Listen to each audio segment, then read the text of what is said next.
Good. How are you, man? I'm going good, brother. Very good, very good. Good. Yeah. Just at the end of a day for you? Yes. That's great, man. Were you out, did you get out riding today? Yes, today I practice from 4 p.m. till 6 p.m. like daily. I have my own spot in the school. I'm living in a school, so yes, I have the chance to practice almost like daily. Wow, that's awesome, man. That's really cool.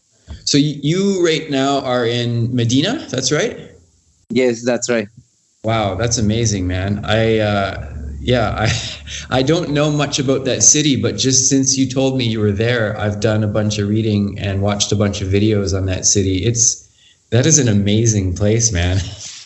Yeah, it's very cool place. It's very historic place. Many spots too, and I'm feeling like with peaceful here, living here. I bet. Have you always lived there, or are you just going to school there? Not only for school, I'm living or studying here almost 3 years ago. It's like scholarship, and I stay in this country 9 months. Then I have holidays in after 1 month. I have 4 months of holidays in Mexico. In Mexico. Yes, I live. I am original from Mexico. And, my family is there. That's great, man. You're very lucky to spend so much time in in two absolutely incredible places. Yeah, that's right. It's really blessed, man. Yeah. Oh, that's great, man. So this is really cool for me because I've done 2 podcasts with other guests before, but you're the one guest so far who I genuinely don't know much about. So the questions I have they're very genuine questions. I'm really curious to see so I guess probably first thing I'm most obviously can ask you is how old are you and how long have you been riding Flatland for? Okay, well, I am 27 years old and I'm riding Flatland 8 years ago. 8 years. Wow. Good, man. That's awesome. Yeah, it's like a short time. Yeah, you've accomplished a lot of learning in 8 years. That's unbelievable. Yes, it's like the fruits to practice like daily. In Mexico also I was practicing all days there with some friends, and here in Saudi, well, not many riders, but me and my friend here in Medina, we used to practice like daily. That's amazing, man. So before finding Flatland, did you ride any other types of BMX, or was it just Flatland right from the start? Well, I also was riding I started with a Mongoose bike. I was practicing in the street. I was trying jump and doing wheelies or just jump anything is in the road. I started to use this kind of bike, and after that I started with the Flatland. Wow, good for you, man. That's cool that you've done a couple other types of bike riding. When I was a teenager, I used to ride street and skate park and things, but then when I turned 20, I just stopped riding completely, and it wasn't until I was 30 that I found Flatland, and I don't think I touched my bike in about 10 years. So that's cool. That's much respect to you. That you have a couple other types of riding that you've done before. Yeah, sure. That's support each other, and especially in this country that now this sport is new for the people, especially for the kids. So we are happy to go every city from Saudi Arabia doing shows, especially in the capital in Riyadh and in the city called Jeddah, many festivals there, and the people call us to go and show Flatland over there. Then more people is knowing what is BMX Flatland. Wow. So when you found Flatland, what exactly was it about Flatland that really just grabbed a hold of you? Because in order to get good at Flatland, as you know, you have to put an unbelievable amount of time into it, and it takes something very powerful to grab a hold of somebody. What was it about Flatland that really got its teeth into you? When I met the Flatland, my neighbor was the one who taught me the Flatland, the bike, and I start to chill with this friend and ride the bikes over the streets, and then start with some wheelies, and I start to feel something special when I was doing the balance or equilibrium with the one wheel. I start to feel this is something that I was looking for, even if I didn't realize it, that I was looking for something that fits fits me like the balance, or I was feeling with freedom, with the freestyle that I can do whatever I want with this bike, create my own moves on my own routines. And then I feel like a very special strength to take this way of life, to go anywhere and feeling me free. Like I love it this since that time. That's amazing, man. That's super cool. Growing up in, like, when you got into it, when you were in Mexico, when you first got into it? Yes, in Mexico. How hard was it to get parts to ride Flatland? Because where I live, even in Canada here on the island, it was so hard for me to find bike parts. Like, I had to order from shout out to Flatland Fuel from the States, and it took, I think the first thing I did was order a complete bike, and then from there I bought a bunch of parts to go with it. But it's not easy to get Flatland parts. Was it difficult for you to get them as well? Yes, for sure. In Mexico, it's like one one of the hardest places also to get the pieces. No much shops over there. If there is one, it's very expensive, the things. Or if I buy also by Flatland Fuel, it's like pay a lot of for shipping. It's very hard. And now I'm living here, and it's like double times of hard than in Mexico, because here is far away also, and no one's here knows about the BMX, and it's so very, very hard to get the bike parts here in Saudi, especially very hard, more than Mexico, sure. I bet that would take a long time. That I couldn't imagine the amount of shipping it would cost to send there. So in Saudi, when you have your bike with you, what you have a ride? Is there anyone to ride with, or are you just mostly doing it by yourself now? Yeah, we are ourselves. That's impressive, man. And you, so you when you're learning, how do you learn if you don't have many people to really help you out in person? Like, obviously, it's pretty easy to look on your phone and watch videos and stuff. Is that mostly how you've learned, or have you had someone to help you? Exactly, that's the way. Like watching the slow motion in the computer and the phone.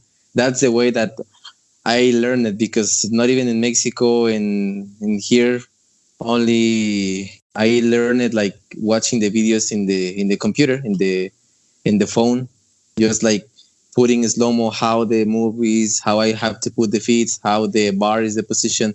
This kind of like, this is the process that how I learned it to do like more movements. Like, that's impressive, man. It's a slow way of doing it. To have the process completed through basically trial and error. You're you're looking on a little screen out while you're practicing, and you're trying to like rewind and get the exact part that you're to learn. It's tedious and it's hard to do, but that's, for the amount of riding that you've accomplished in 8 years, man, that's really impressive. Yeah, you're right. Like, once again watching the clip and again going back, and if I fell down, I can't wait to go back to home and again see the clip, which is a mistake, and again, like, yeah.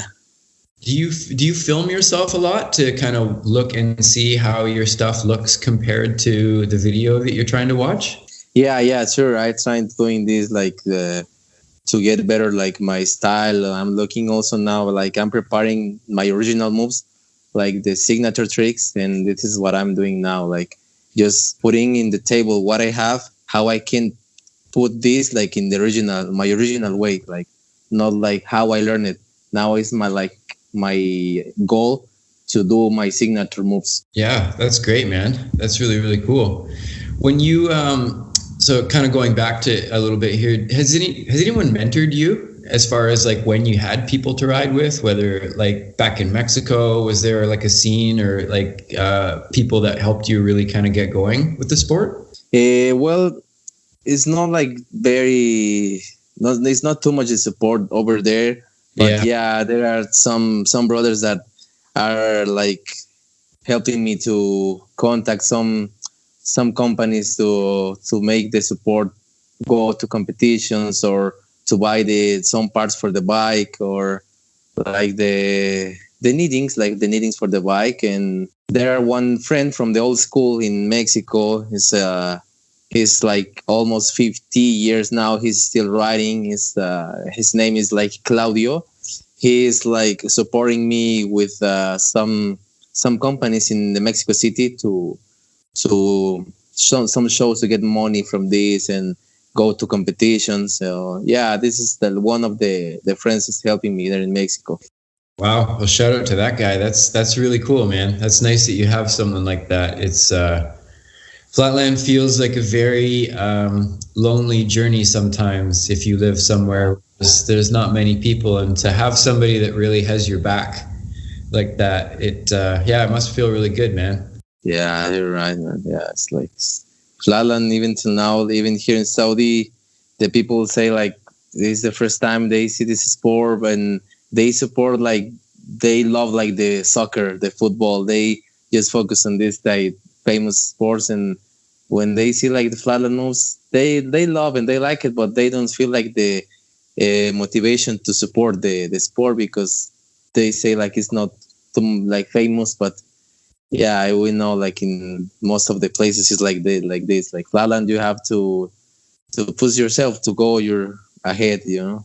Yeah, I was very fascinated with like the culture of where you're at in Saudi right now. Yeah, like you say, it seems like a place where most like large, very professional sports are very common.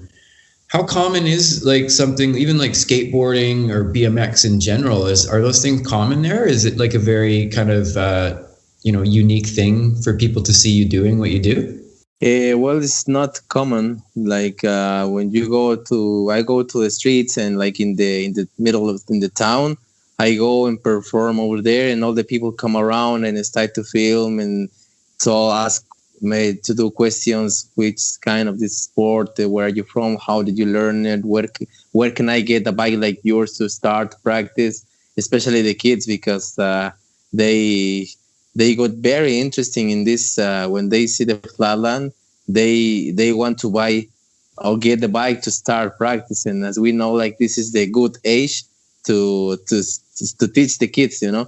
And also, I think it's important to say like this friend what I practice in Saudi, he's working in a private school, and now we are working teaching almost 20 kids Flatland.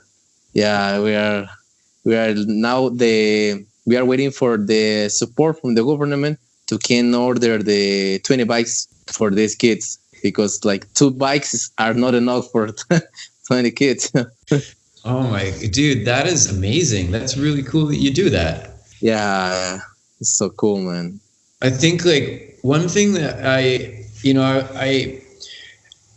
it worries me about the sport, because it's become something that I love so much, and it's so important to me that I ride and I progress, because it's fun to learn things on the bike, but there's so much other things in life that it gives you, as far as like it just teaches you discipline and attitude and self-belief. And it worries me that it's going to be a sport that it doesn't spread very much. Like not a lot of people tend to get into it because it is so difficult. So, wow, man, I'm absolutely blown away that you do that. That's like, because that's exactly what we need. Like we need people in the sport who are, whether they're active riding themselves or not in contests or whatever, but to like take something like Flatland and give it to other people and show them like how important it is, just for a self-development and a learning tool, as well as like it's just something you can get unbelievably good at, and it's just so much fun at the same time too. I'm speechless, man. That's really, really amazing that you're doing that. Good for you. Yeah, I mean, yeah, thank you. It's like was one of my dreams, teach like my passion to the others, and I thought that I could do this in Mexico, but like I came here, and maybe that's the reason I came here, and this dream came true. I got the support with this guy that he also was looking for someone that practiced the Flatland, and I came to study here. We meet each other, so we start to work with this school, and we got like the official paper to teach the kids Flatland. The teachers or directors from that school got very happy about this new. and they gave us like a contract to teach them. So now we are just waiting for the support from the government to order the bikes. We already look like some bikes, the RS bikes. So there are 20 bikes that, yeah, hopefully soon I would like to give the new to whole world. Like the Flatland in Saudi is like starting now. Kids from 7, 6, and 10 years old are starting to practice the Flatland. Wow, man, dude, that is so cool. That's for anyone listening. I wish you could see the smile on my face right now. That is, Yeah. that is so cool, man. That's so selfless of you to do that. Like, because it's a lot of work to just ride and work on your own stuff, and not to mention if you're going to school at the same time, and to take the time to do that, to grow Flatland is like, man, I wish you were here in person so I could high five you. That is so cool. Yeah, good for you, dude. I would imagine that would be pretty motivating too for you, because like I'm a big fan of martial arts and things as well.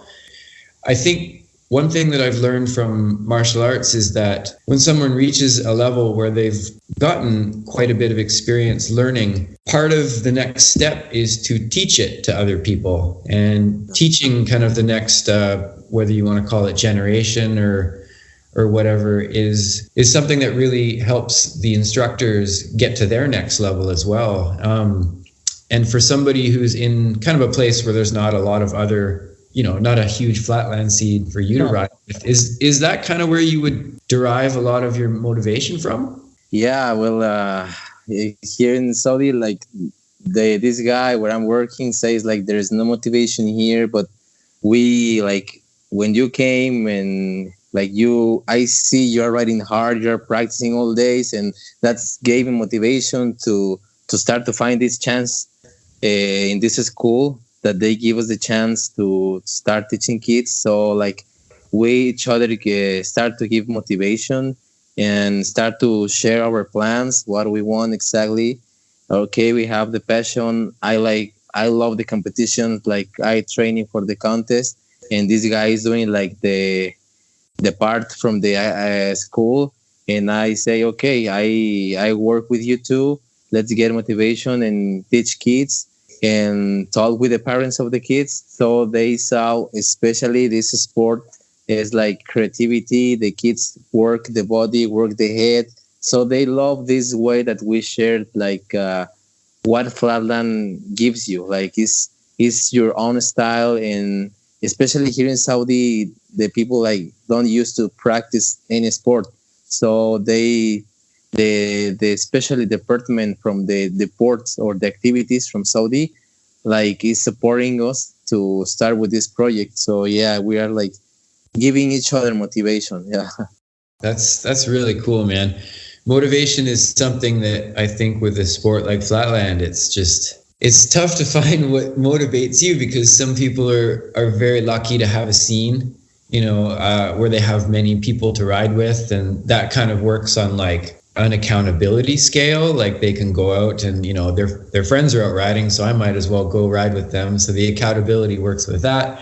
But then like there's other types of motivation too, where like someone like myself, I don't really have anyone to ride with here. I have a couple friends who I occasionally will meet up with, but motivation is a very tricky thing. It's hard.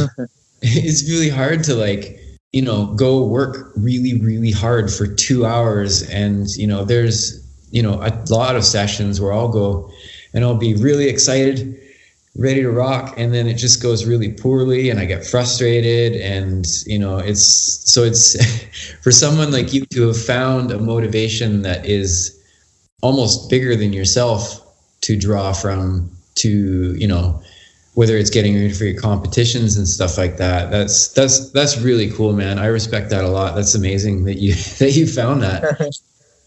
yeah, I really love these kind of things, man. It's always stay in movement. I like, especially when we are on holidays here, where I have 2 weeks of holidays in Saudi.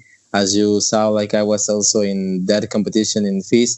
So yeah, I was also enjoying there. The kids from that place also got our numbers, our Instagram account to share them clips and gave the information when we opened the school to teach them. So it's like growing up in Saudi, they are looking for this school to learn Flatland. That's great, man. I was wondering, how often do you get to compete? Do you get to compete very often? Well, not often, but because now I am studying, so it's not easy for me. Like I take the permission from the school and go to the competitions.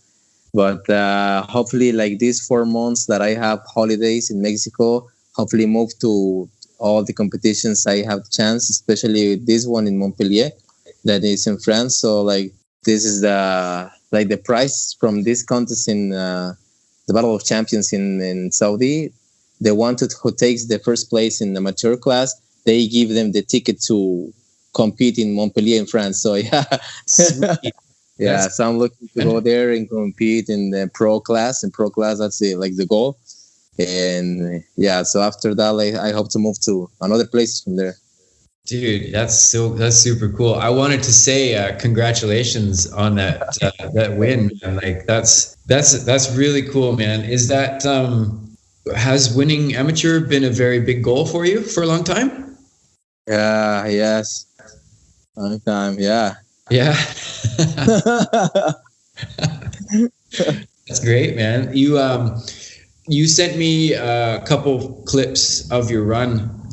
So thank you for sending those to me. It was really, man, everything you sent me, you pulled all of your tricks in contests. Yeah, I got it.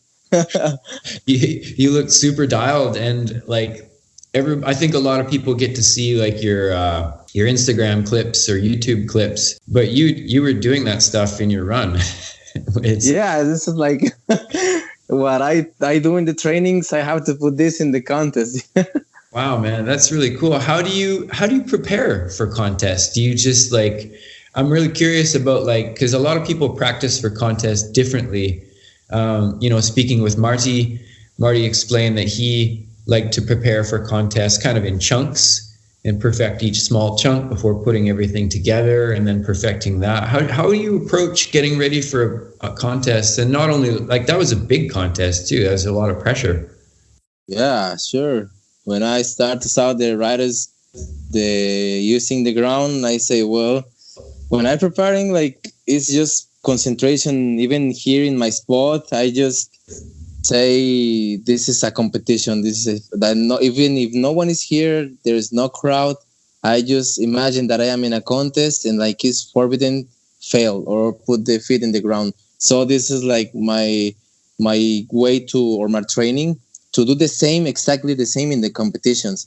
Because if I start to do another thing in the contest, like the easy tricks, then my mind changed totally. So when I go to the contest, I do the same process that in the trainings, because I feel different. If I start to do something different, then I don't feel like comfortable. So when I practice here in my spot, I say this is a contest, just do the same line, the same routine, and don't change nothing. Especially with these killers, man, that came to the competition. When I start to style them, I say, well, this is the time that you have to put more harder than in the trainings. And yeah. Well, you did amazing, man. Congratulations. It was cool that you sent me those clips, but the entire thing just looked like a very, very cool experience. Out set up in the desert like that with the water behind it. It looked really, really cool, man. Yeah, it was a beautiful scene, man. It was amazing. Even last year was in Jeddah, and we were like at next to the ocean, and this time we're like full of this dirt. So it was amazing scene, and yeah, like an oasis over there, full of like all the sun was in all parts and hot weather, but yeah, I still enjoying it. That's really cool, man. The FISE circuit is a really, I talked about it in my last podcast I did with Simon O'Brien a bit, but it's just a cool experience, hey? Like it's a big, massive setup to see, like when you get there in person and you see all the ramps and the stage and the lights and like video screens, it's like, where did this all come from? This is like a massive, massive setup. And to see it set up in Saudi Arabia in like like you say, in like an oasis in the middle of the desert. Like that's really cool, man. Yeah, when I saw this, like the screens that my name was there, and the people was watching me in the screen. I said, no way, I was looking only this in the clips. I would like to say, like, I always like to watch Andrew Ferris clips, and wow, I love with this when he's in the screen and his last name is in the screen. I feel the same when I was in the FISE, because my name was there, and the setup over there, the rams, the crowd, the microphones, the cameras. So I say, wow, I never believed that I came, or this drew came true like this way. And especially in Saudi, I say maybe in Mexico, but in Saudi never, like, so unexpected. That's incredible, man. I wanted to ask you, like, who are some, like, very, I don't like using the word famous, but like, who are some, like, bigger, more accomplished riders who have really inspired you over the years? Like Andrew Ferris, like, shout out to that guy. He's from Vancouver, just across the water from me. Wow, is he riding? Still riding? No, he doesn't ride anymore. Apparently, he lives in the prairies somewhere in the middle of our country. He makes really nice vehicles and sells really nice vehicles. That's what I've heard anyway. I don't quote me on that, but I might have just, I don't know. Well, as I would like to say, like, sure, Andrew Ferris is one of my favorites. Andrew Ferris, I like his style. And like, let's say, like, this times, Jean-William Prévost is my, like, inspiration, like, not like, for sure, like a flatland rider at first, but also like, I love his way, how he speaks about the flatland, what a flatland means for him, his goals. As we know, he is also a businessman. He put like his own company about the Iggy. So I'm getting like motivation, inspiration from this brother, because he's very humble guy and he's helping each other. Even when he came to the FISE, he was trying to help me to put me in the pro category, but they say finally no. But yeah, I love that he's always like asking me if we need some help. He's always like respecting and giving us good advices. So yeah, I would say like Andrew Ferris and Jean-William Prévost is like my inspirational, or the writers that I really taking the inspirational sense, man. That's great. 2 Canadians. Yeah, 2 Canadians. That's great, man. Yeah, Dub is I've been lucky enough to watch him ride several times in person and get to know him a little bit. And yeah, it is cool to see like somebody so passionate on the bike as well as off the bike. Like, he's very motivated to grow the sport as well. And, to do a company, like his business that he's doing is like, we see it everywhere now. It's a very like, I use the pun, it's a very pivotal thing in our sport to keep people going with new tricks and stuff. So yeah, I really respect that guy a lot. He's done a lot for the sport, and to see, like, dude, he's competing at an unbelievably high level, and like, just the fact of there's somebody balancing that alone is like really, really difficult. And he's doing all that other stuff on the side, man. That's shout out to Dub. That's super cool. Yeah, I mean, this is also, I asked myself how he can ride and compete and so hard and do the same, like posting things in the web or doing the pegs and sharing the Iggy brand t-shirts, many things, and he's still like killing the ground in the contest and hard trainings. And as we will know, like, this is one of the innovation riders. Like, he put the own style in he's riding so fast, and wow. Yeah. It's like watching a tornado. Like, I like feel uncomfortable being so close to him when he's riding. I like go back up as far as I can. He's coming so fast. Yeah. Oh man, and even lovely, his bike really is one of the lightest bikes, I think, because the pieces are sick, man. It's just titanium and combination that he's putting in the bike is super cool, man. Even I would like to say, like, he brought some pieces, Iggy pieces, in one bar, because I'm building now new bike. So I like to test new frame. Totally 100%. I'm building new bike. So he helped me with the bar, the iggy pegs, and one front hop and another piece that I have. So soon, hopefully, I give you the new like which kind of new horse is coming. That's sweet, man. It's an amazing product. Those like the Far East stuff. I bought the rear hub, the free coaster, and I don't usually go and blow like a ton of money at once, but for this I did. I bought the full titanium kit, and it's shocking how much lighter my bike is. Like especially when like doing whiplashes and things, like when your back end is like floating around, it feels like it's like nothing. I had to like get used I had to get used to like feeling the bike so differently. It's but now it's like, yeah, I think I dropped like over a pound on my bike when I redid the back wheel. So yeah, good for you, man. I'm excited to see your new setup. Yeah, man, can't wait too. So when you won, did you have like a bunch of friends or family there? It looked like the clips you sent me, you had a bunch of your boys like filming, which was and they were like on the stage too. That's really cool. Yeah, man. Yeah. Especially these friends from here, from Saudi, like got very excited about how they say you really are doing well in the grounds. We imagined that you will take the first place for sure because we saw your clips, but never imagined that you do the same that you do in the trainings. You do the same in the contest. So yeah, they got so excited, and my family in Mexico too was watching the clips, and they like, wow, we're so happy and cheering you up, and so happy for you. That's cool, man. It must have been pretty special to have a bunch of your boys there when you achieve something like that, because it was a big deal. They got like the red carpet out, and you guys were standing up. Yeah.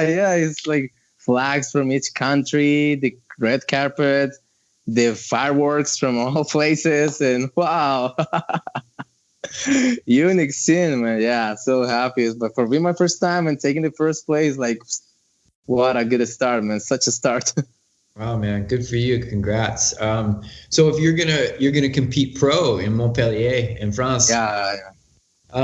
so does that change much up here in your head? Because like that's a whole nother level, man. You're a professional athlete now. Like that's I've always wondered how it would change like your mental process as far as how you practice and how much you want to like get ready for it. Has it been like an adjustment mentally at all, or? Yeah, this is a big change now. I mean, like, this is a double work because now I'm going to the real scene, what I was looking for since 7 years ago, looking to be face to face to the writers that I was seeing years ago. So yeah, I changed my mind. Like, you have to concentrate more. Like, this won't be like the amateur class. This is won't be like another show. This is will be like the real deal, you know. So the change to me, everything like the preparation, the trainings, the mentally for sure, like see like the best way to put my combos in the original way, to put the hardest line, the hardest moves, to can do the best there. Because as you know, like the judges are looking for the thickest tricks, the hardest tricks, the originality. So yeah, I changed my mind. So I have almost 2 months to get ready. Here the days in Saudi and 1 month in Mexico. So yeah, as I told you, I'm getting like after 1 month holidays. So I'm flying from Mexico to Paris. So I have 1 month in Mexico to prepare for the battle. Wow, man, cool. Have you ever been to Paris before? Yeah. Also, I would like to say that almost 2 years ago, I met Matthias Zandua over there in his spot. Also, I was watching his clips and getting motivation from him and say, well, I'm in Paris. Let's see if he's riding his spot. I went there and meet him. Good guy. Practice with him. And yeah, such a place in Europe. You know, also I was in Spain. So as you know, I'm working with Chris Baum team. So I am also doing some shows with Chris Baum in Germany, in Frankfurt, and some places in Offenbach. So yeah, I love the spots from Europe. The ground there is cool. In Spain too, with the riders, Alberto Moya and other riders over there. I love the spot there in Europe. Yeah. Wow, that's cool, man. There's a lot of good scenes and good riding you can team up with over there too. That's two podcasts in a row. Chris Baum's name has come up. Yeah. Yeah. Simon and I talked about him last podcast as well. Have you met him before? I've never met him, but he seems like a super cool dude. Yeah. He's a really nice guy, man. He's really super cool, man. Yeah. Another thing I'm really into with athletics in general, but like, so now that you're technically like a professional athlete, what are you doing to take care of your body? Do you like how does stretching and like taking care of injuries and stuff like that come into play? Yeah, sure. I take care of the body. It's now I didn't go like hard injury. I didn't go like this to the hospital or broken bones. Never like that. Always like training safely. And when I get angry, when I don't get my combo, my trick, I try to take a breath and then go back again. Because before I was doing the training again, and then I throw up the bike and some piece of the bike broke and I don't have the money to buy a new piece, so it was harder. But yeah, taking care, like always, practicing safe and eating well, also sometimes going to the gym to feeling more like constance and nice nice strength, like doing to some workouts and going like good healthy, also taking some vitamins, some extra like protein. Yeah. That's great, man. That's good to hear. It's never been something that the sport, even like sports such as skateboarding or like, it's never really been something that a lot of people talk about. There's always been kind of like yeah, man, you just ride every day and that's all you do, like kind of attitude with it. But there is so much more to it, as far as if you want to take it seriously, to take care of your body with stretching or exercising, eating well and stuff like that. So yeah, it's cool, man. It's cool to hear you talk about it, because it is something I think that, like, with our sport, it's something that will cater to people being able to do it much longer. And with our sport too, it's also kind of interesting how people can easily be like 50 years old and still practice like often. And maybe the level of riding is not what it once could have been, but it is something that it definitely shows, if people take care of themselves, that they can ride, well through like a very, very long time. And yeah, that's cool, man. That's cool to hear you talk about that. Yeah, I mean, it's like here especially we have like the chance, because I'm just living here like a student, so I'm going to school from 8 p.m. to 1 p.m. So after that I'm free. That's why I'm like in practice in the evening, and in the night maybe go to the gym, like sleeping early and taking like this kind of take care of the body. It's like giving you more good results. That's great, man. Good for you. That's good to hear. Keep it up.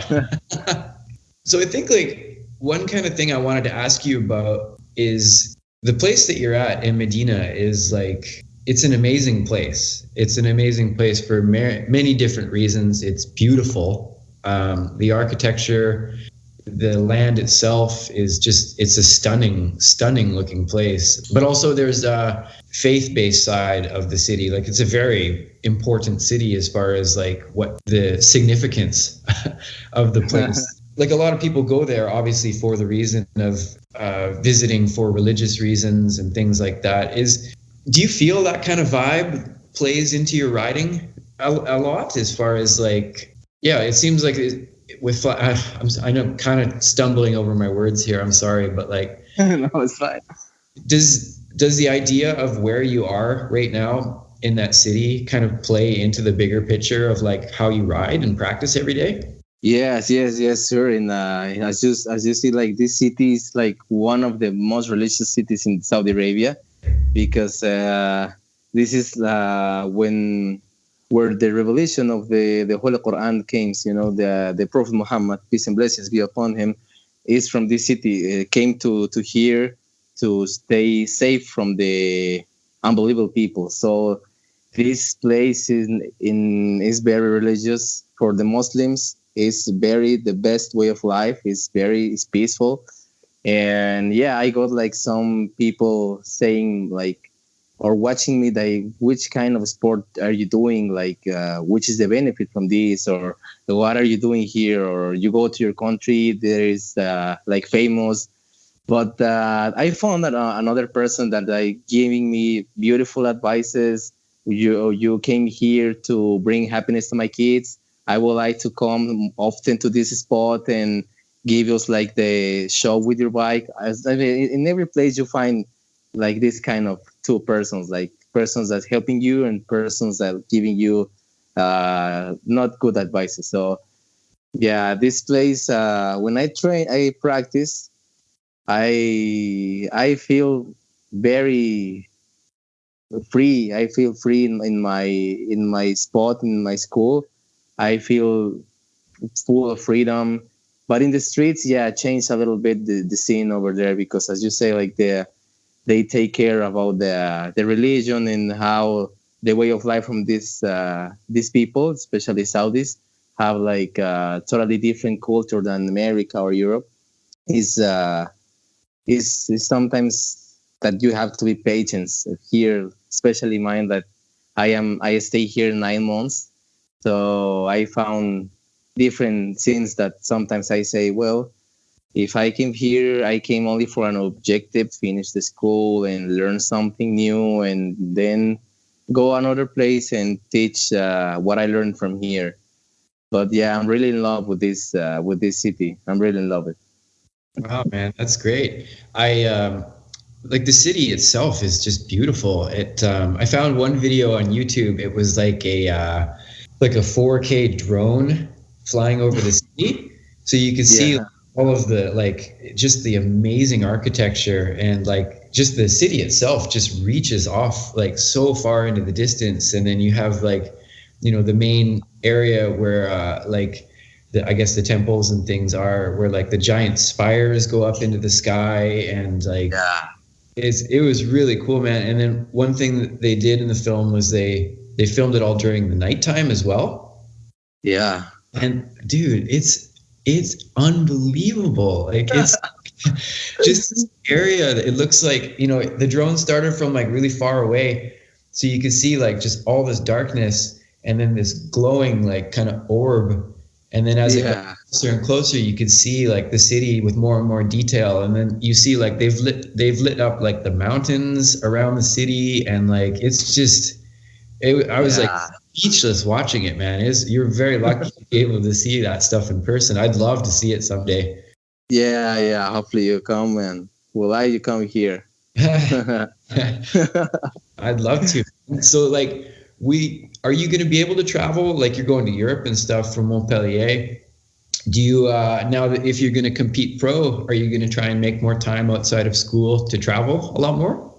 Well, yeah, this is like the goal. Yeah, this goal. Like this time that I got the chance to go over there, I would like to take this golden chance and go to all the most places there in Europe to take the time because now 4 months of holidays is like no, it's this season of the year. I have to take the time, and if I have the chance to take more time from the school, 1 year or more, yeah, I'm looking for that. Like going to more international contests to get like more into to this ambient. Like in this, especially in this time when you're feeling motivated that you are winning one contest and you feel motivated. So this is the time to go and put this energy over there because the times will not go fast and then we say why didn't this or I have to take this or but it's the time. Yeah, I'm looking for that.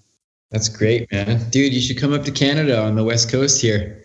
Yeah, so I'm looking for that, man. As I told you, I'm loving your spot, man. Over there is dream spot, man. The Look, I'm going to ride there just after we finish up here, and it's been like the weather has been getting better and better. So yeah, today is going to be my first session back at the spot in the forest there, and I'd love to bring someone to see it. Like it's I know I got to Dub and a couple. I think Dub, Percy, Marshall, and a couple other people. Corey Fester. They all came and saw it last summer, So it was cool to share it. But I want everyone to see it. It's a really, really Yeah. spot. And in a city where we don't have very many rideable surfaces because it rains so much here that all the parking lots are built like on a slant. For that spot to exist is just like crazy. I was walking my dogs through the forest back before I lived in this area, and I just came across this like perfectly flat cement pad in the middle of the forest, and it's like for no other reason. I couldn't figure out why it's there, but I brought my bike and rode it, and it's just a perfect surface. So if you're ever in the area, man, I'd love to bring you out to come. Cool, man. Yeah, it's looking very nice, very beautiful place of training and concentration. Are surrounded by the trees, and wow. We're very lucky on the island. All the trees are so old here, like they're just, especially on the west coast on the island where I live here. It's we have what we call, like, a lot of our parks protect what's called the old growth forest. So like these trees are 500-600-year-old trees that are just, they look like dinosaur legs. They're just enormous with like moths and all kinds of animals living in it. It's cool to walk through that, and to be like, that spot is a 3-minute drive from my house. It's Oh, look at your arm, man. Yeah, super lucky. So yeah, if you ever come up, man, I'd love to show it to you. It's a pretty special place. Yeah, it seems like both of us kind of come from very special places. We're very lucky to live where we do and take it in. Yeah, my bro. Yeah, I also feel like in Mexico also is a beautiful place. There are many spots over there near of my home. Like, it's shaded and it's nice ground, and I mean it's very near of my home. So yeah. I think, like, I don't have much else really to ask you here, man. Like, it's just turned into a really nice conversation. I really appreciated like just getting to know you, because we message like quite a bit online, and we're always like leaving comments on each other's stuff. But this is kind of like a cool side effect of starting this podcast, is I've really got to sit down with some unique people and get to make new friends, which is like just an amazing thing in itself. So I thank you so much, man, for doing this. It's been really cool to get to know you a little bit. No, it's my pleasure, really. When I got your message, I say, can't wait to do that podcast, and it was my first time. And yeah, I'm really happy and thankful to you, because you are the one invite me and are doing this, also helping the Flatland, and I appreciate that. Honestly, I appreciate it, and this is the real people that have the best intentions to make the Flatland grow up. No, thank you, man. Thank you so much. It's my pleasure. It really was. Actually, one thing I did want to ask you here before we sign off here, but I think I found out that a lot of people who are like me, who are kind of at the amateur level still, I get probably the most messages from people who compete in amateur, that are very very motivated, and they appreciate like the podcasts with guests and stuff. What bit of advice can you give to somebody who's kind of at that level? Because you're someone who's just kind of clicked over that next, reached a major goal and kind of arrived at a new set of goals. And like, as somebody who's there now, what advice can you impart on someone who's in that position? Well, I would like to say I have dreams, and I was thinking that my dreams were far away, but now twice of my dreams came true and fastly, especially this one, competing one of the biggest contests in the world. When I was thinking compete, never say win, and this win came unexpected, and I work hard for this. So my advice is keep going, never give up, and go for it. If you fall down, stand up and try it again. Don't give up, because if you think it, you can do it. I mean, it's I was thinking that maybe someday I can go to the competition, someday I can meet the riders, but always was inside of me this chance, this possibility that that really can happen. So I fight for them, look for the the chances you have around you. Look for if you can make the friends as you can, do a lot of friends, because you will get a lot of benefit from them. If advices in every place you go, they say, come on, you are welcome to my home. So this is like another way to go to the different places. Like you have the support from your friend, they help you. So yeah, I can say my advice, keep on that and training hard and try to always go ahead and never give up, man. Boom.